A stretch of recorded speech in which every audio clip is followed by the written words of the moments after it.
For Creamer Media, I'm Anine Vermeulen. I'm at law firm Weber Wenzel in Santon to speak to partner Peter Leon about mining law. Thank you for joining us, Peter. In the National Development Plan released by Trevor Manuel this week, the key emphasis is on strategies to improve economic growth. What legislative framework for mining in South Africa would best foster such growth?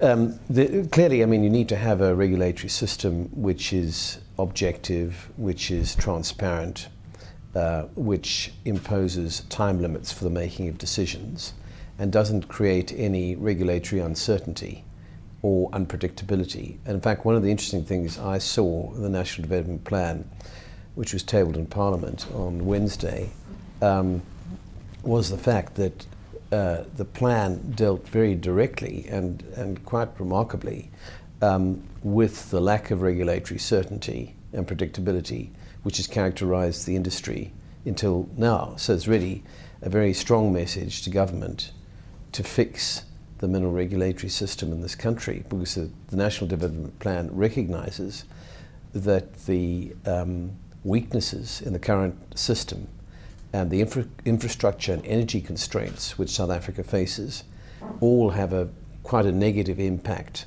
on the mining sector. So I think that is very interesting, and in a sense, to me, what is really remarkable about the National Development Plan is it comes middle of August, 6 weeks after the ANC's policy conference, and there's a clear dissonance, I see, between the National Development Plan and the outcome of the policy conference. For some time, there have been proposals that key provisions of the MPRDA be amended to improve the legislative environment for mining. What are the most important amendments that you would like to see, and why do you think there has been such a delay in implementing these amendments?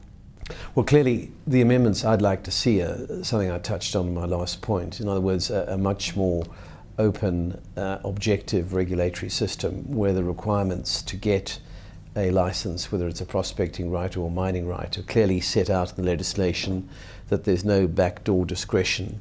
There's very limited room for administrative discretion and all the problems that go with that, all the regulatory delays we've seen in the past.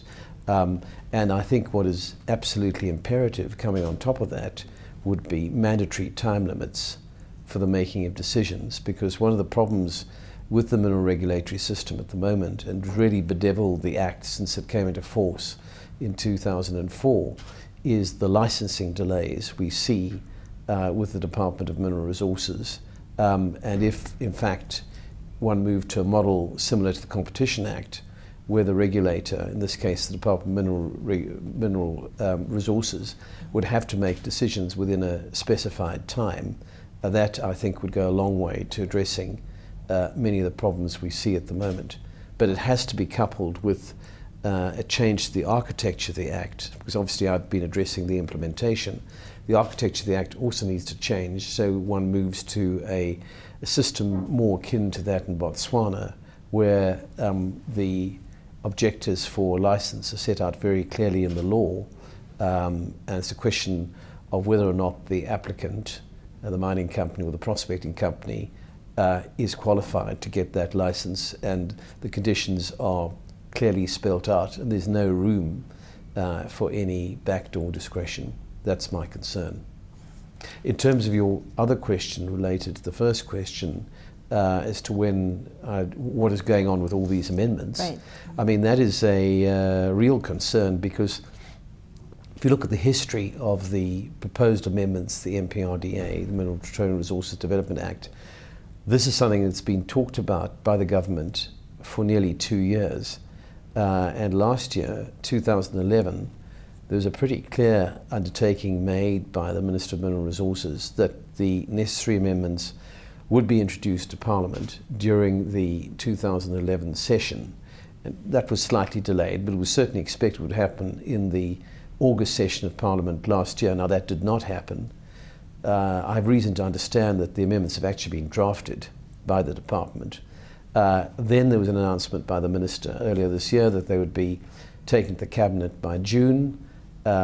July at the latest. Again, there's no sign of them, and now there's no indication from the department as to when these amendments are going to see the light of day. So my my reading of the situation is that this has been pushed back for political reasons, and I don't think the Department of Mineral Resources are going to do anything until the outcome of the ANC's elective conference in Mangaung in Bloemfontein in mid-December. How effective do you think the MIGDET process has been, and do you think it will bear positive fruit? I think it has been effective up to a point, in the sense that since it was established or reactivated about 2.5 years ago, it's led to a better relationship between government, labour and business. And the situation you had before, where the Department of Mineral Resources would suddenly just spring some sort of regulatory surprise on the mining industry. I mean, the codes of good practice, which came out in 2009, an example of that. The industry had no warning that this would happen. They were suddenly promulgated by the previous minister about a day before the statutory power to do that expired. I think it was the 29th of April or something like that, 2009.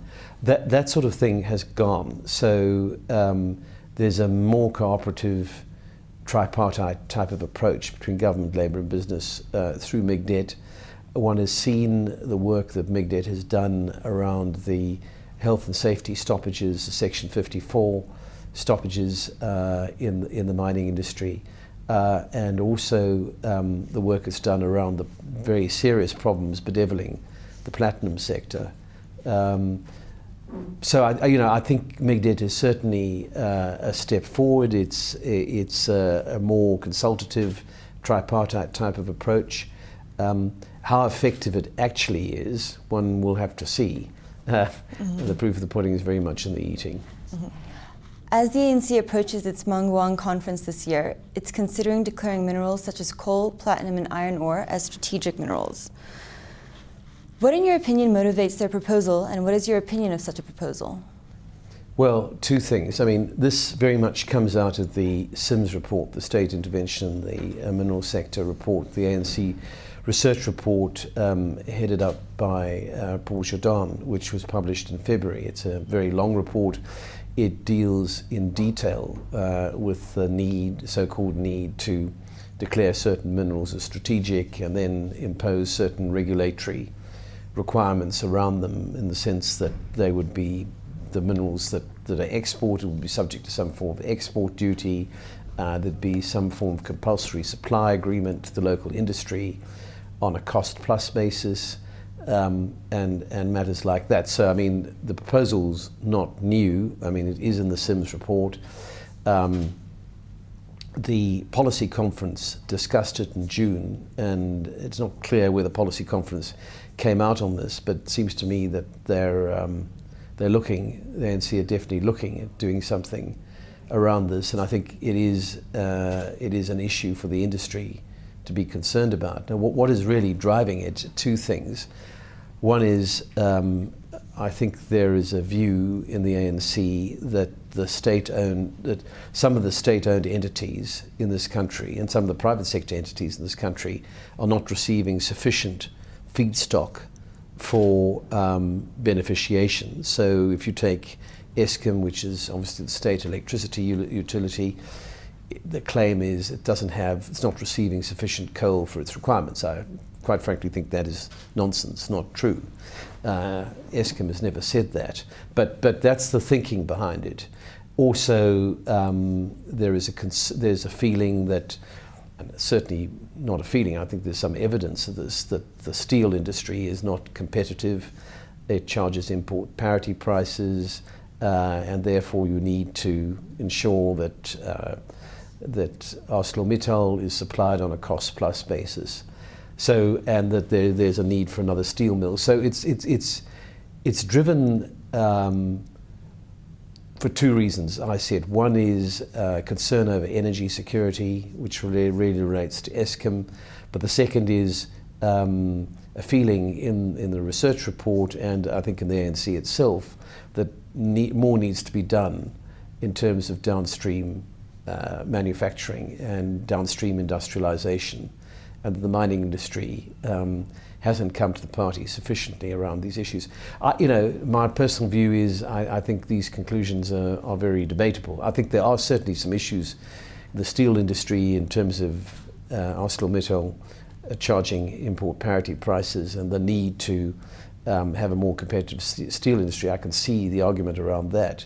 I think the issue around Eskom is very debatable. No one has ever suggested Eskom doesn't have sufficient coal, thermal coal, to produce electricity. And that, as far as I know, there's sufficient coal in this country both for inward conversion into electricity and for exports. So I've not, I think the evidence around that is debatable. But anyway, that's the thinking that you need to move toward. You need to have much greater industrialization in the country at the moment, and the current levels of inward industrialization are too undeveloped. And so that's driven a lot of the recommendations around this. Thank you, Mr. Leon. That was Peter Leon, partner at Weber Wenzel Law Firm, speaking to Creamer Media about mining law.